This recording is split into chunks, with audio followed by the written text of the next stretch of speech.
I've always been fascinated with Jewish culture. Their history is truly a rich one. One thing of particular interest to me is the Passover. It's unbelievable how much symbolism and meaning is involved in the Passover. Even just the history that's involved in the food that they eat is incredible. So today I'm going to give you a brief description of what the Passover is. I'm not going to go into a lot of detail, but I'll give you the basics. The story of the Passover started a long time ago in the time of Moses. I'm sure you know who he is. He was the famous leader who helped the Jews escape from Egypt. At that time, Moses approached the Pharaoh 10 separate times. On 10 different occasions, the Pharaoh told him no, that he would not allow his people to go as Moses had requested. So the final time, Moses warned the king that if he did not allow the people to be free, that the firstborn son of every family living in Egypt would die, and that also the firstborn of every animal family would die as well. Of course, Pharaoh did not believe him and refused to let the people go. Then Moses went to the Jewish people, told them of his warning to Pharaoh, and told them that they could prevent this from happening to their family. The only thing that they would need to do would be slay a lamb and take the blood of the lamb and put it along their door. As they put it around their door, they would be saved. And this is what happened.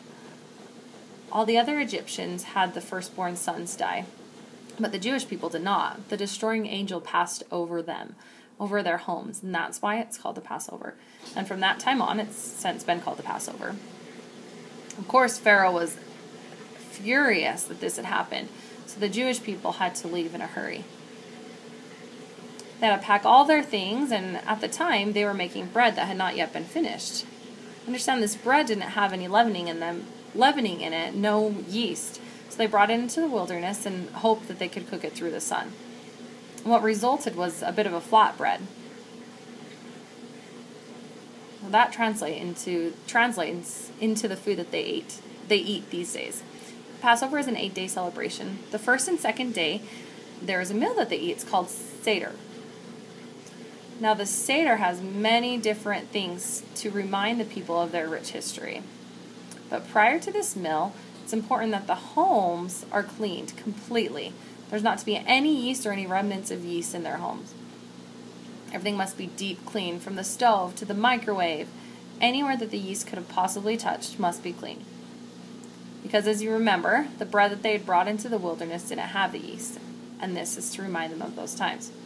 So Seder begins, the family all gathers together in a big fancy dinner. There are plates all set up, and it's called the Seder plate, where all the food is placed on. This helps the people remember of their rich history, the past of the Jews. So the first thing on the plate is matzah. It's 3 pieces of that bread. Once again, it's no yeast, it's unleavened bread.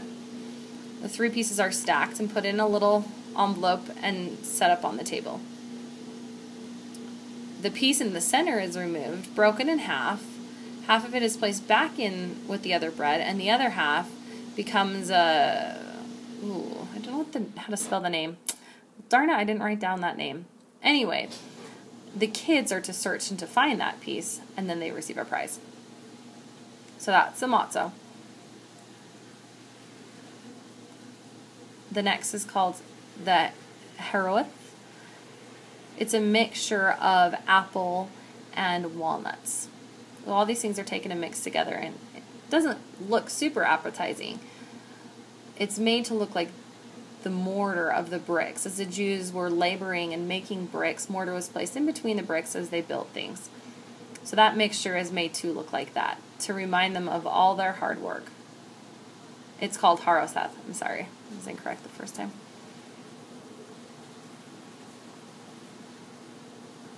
The third thing is parsley.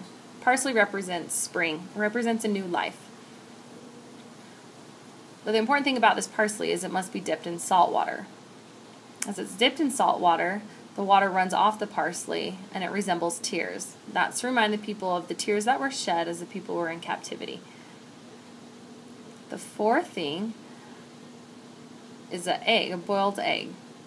And that also represents new life. And the final thing is the shank bone. Shank bone is just the leg bone. Now it can be from any animal, but at the time of the Passover, it was from a lamb. Often chickens are used. They take the bone of the chicken, and that is to help those people remember the sacrifice of the lamb. Oh, I'm sorry, that was the fourth thing. The last thing is the bitter herbs. So they tend to use horseradish. They crush it up, and it's a really bitter taste.